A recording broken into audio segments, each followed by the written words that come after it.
Berbuka puasa tidak lengkap tanpa minum yang segar dan manis. Yuk kita siapkan es buah untuk berbuka puasa nanti. Es buah menjadi lebih segar dan nikmat jika ditambah dengan manisnya sirup marjan. Anak-anak, makanan dan minuman merupakan salah satu kebutuhan pokok manusia. Terkadang kita mencampurkan beberapa bahan untuk membuat segelas minuman ataupun sepiring makanan. Nah, makanan dan minuman yang kita konsumsi setiap hari adalah salah satu contoh materi. Apa yang dimaksud dengan materi? Mari kita simak video pembelajaran berikut ini. Assalamualaikum warahmatullahi wabarakatuh. Apa kabar anak-anak? Semoga semuanya selalu sehat dan tetap semangat untuk melakukan kegiatan pembelajaran. Ya, alhamdulillah anak-anak, hari ini kita dapat berjumpa kembali meskipun dalam kegiatan pembelajaran tatap maya atau daring. Semoga tidak mengurangi semangat kita untuk mempelajari hal-hal baru. Nah, sebelum kita mulai pembelajaran kita pada kesempatan kali ini, marilah kita berdoa. Berdoa mulai. Berdoa selesai. Anak, pada awal video tadi Bu Maria sudah tampilkan beberapa kegiatan anak-anak ketika membuat iklan elektronik sederhana. Nah, dari iklan tersebut kita lihat bahwa dalam pembuatan iklan anak-anak tidak terlepas dengan yang namanya materi, apalagi dalam kehidupan kita sehari-hari. Nah, apa sebenarnya yang dimaksud dengan materi?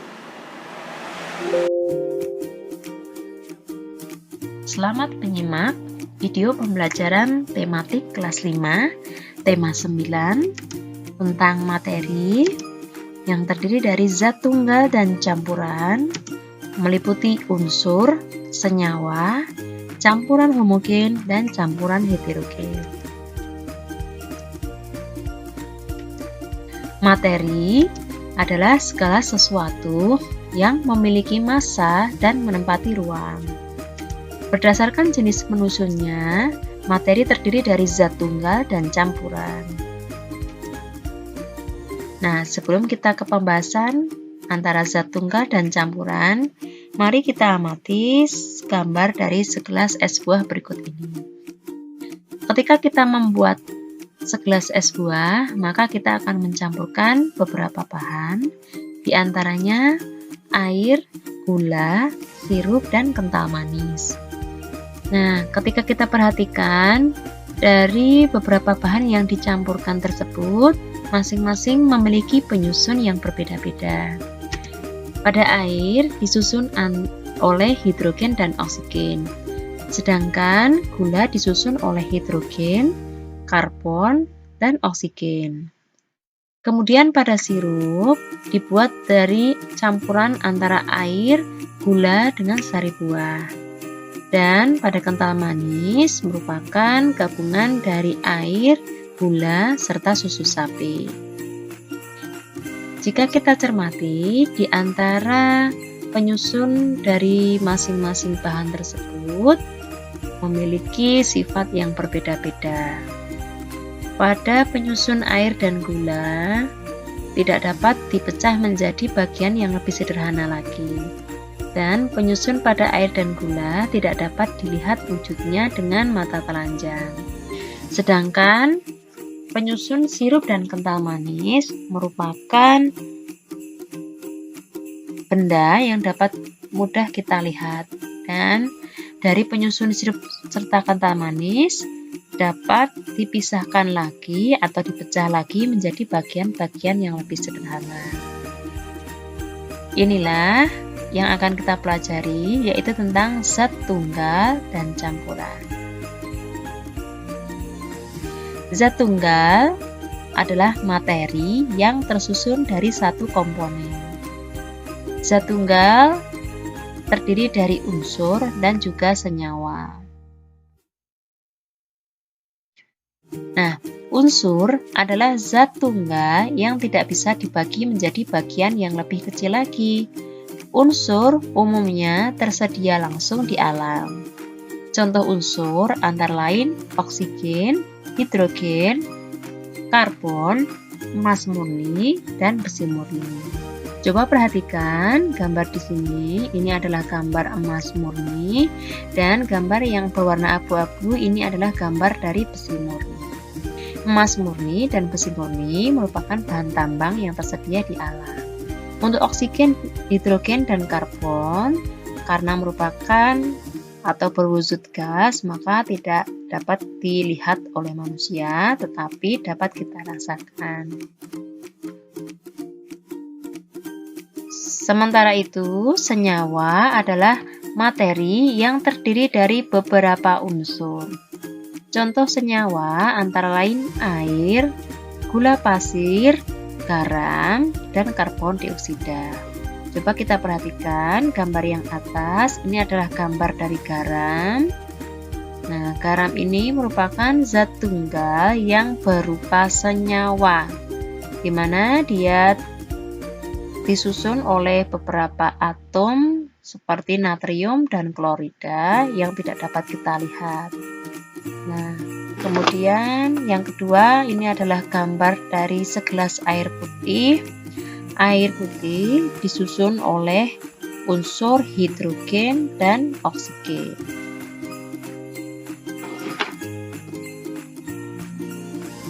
Selanjutnya, kita akan belajar tentang campuran. Campuran adalah materi yang tersusun lebih dari satu zat tunggal, jadi bisa dari 2 zat tunggal ataupun lebih. Campuran dapat berupa campuran homogen dan juga campuran heterogen.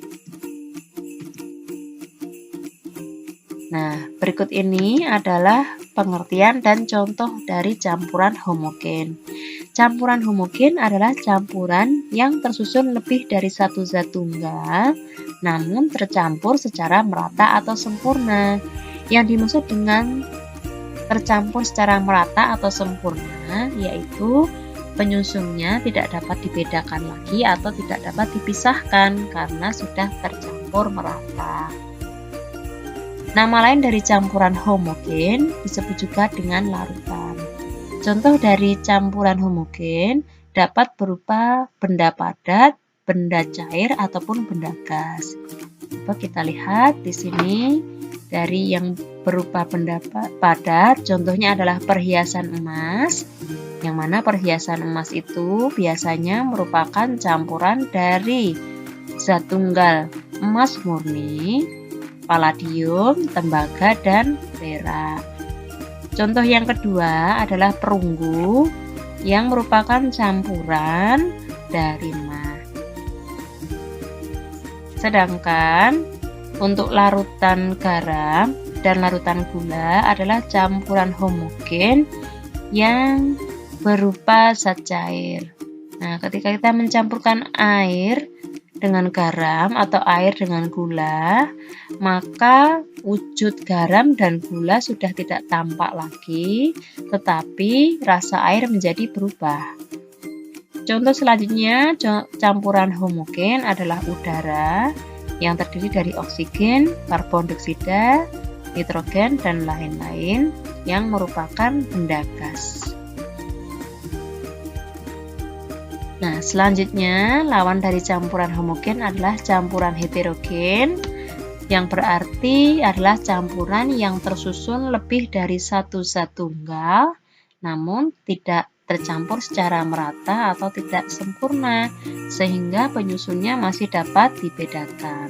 Contohnya adalah air dengan kopi tumbuk. Kita perhatikan pada gambar, ketika mencampurkan air dengan kopi tumbuk, maka kita melihat masih ada beberapa serbuk kopi yang tertinggal, nah, tidak tercampur secara merata dengan air. Contoh selanjutnya adalah air dengan kapur, kemudian asap. Nah, asap itu mengandung benda gas dan juga benda padat, sereal dengan susu, dan pasir dengan kerikil.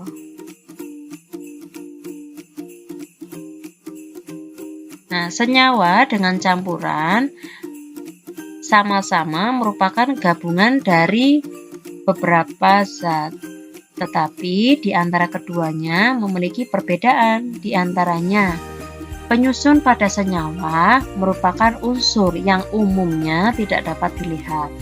Sedangkan pada campuran, penyusunnya adalah dari beberapa zat tunggal, di mana zat tunggal tersebut dapat dilihat dengan jelas wujudnya. Sifat senyawa berbeda dengan penyusunnya, sedangkan sifat campuran merupakan perpaduan atau campuran dari sifat-sifat zat penyusunnya.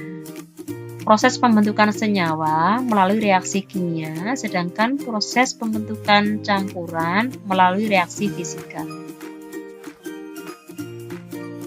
Nah, kita kembali ke gambar segelas es buah tadi, di mana memiliki penyusun berupa air, gula, sirup, dan kental manis. Dapat kita kelompokkan penyusun-penyusun tersebut ke dalam unsur, senyawa, dan campuran. Untuk lebih jelasnya, mari kita perhatikan diagram berikut ini. Nah, unsur yang terdapat pada segelas es buah tadi antara lain adalah unsur hidrogen, unsur oksigen, dan unsur karbon, di mana unsur-unsur tersebut membentuk senyawa air ataupun senyawa gula. Nah, dari senyawa-senyawa tersebut maka diperoleh beberapa campuran, di antaranya yaitu campuran sirup, campuran susu sapi, dan juga campuran sari buah. Demikian anak-anak pembelajaran kita tentang materi, semoga dapat anak-anak pahami. Sebelum Bu Marina tutup, Bu Marina ingatkan, mari kita jaga kesehatan dengan selalu menerapkan protokol kesehatan, memakai masker, mencuci tangan, dan menjaga jarak untuk kebaikan kita bersama. Sekian dari Bu Marina, sampai jumpa di video pembelajaran berikutnya. Wassalamualaikum warahmatullahi wabarakatuh.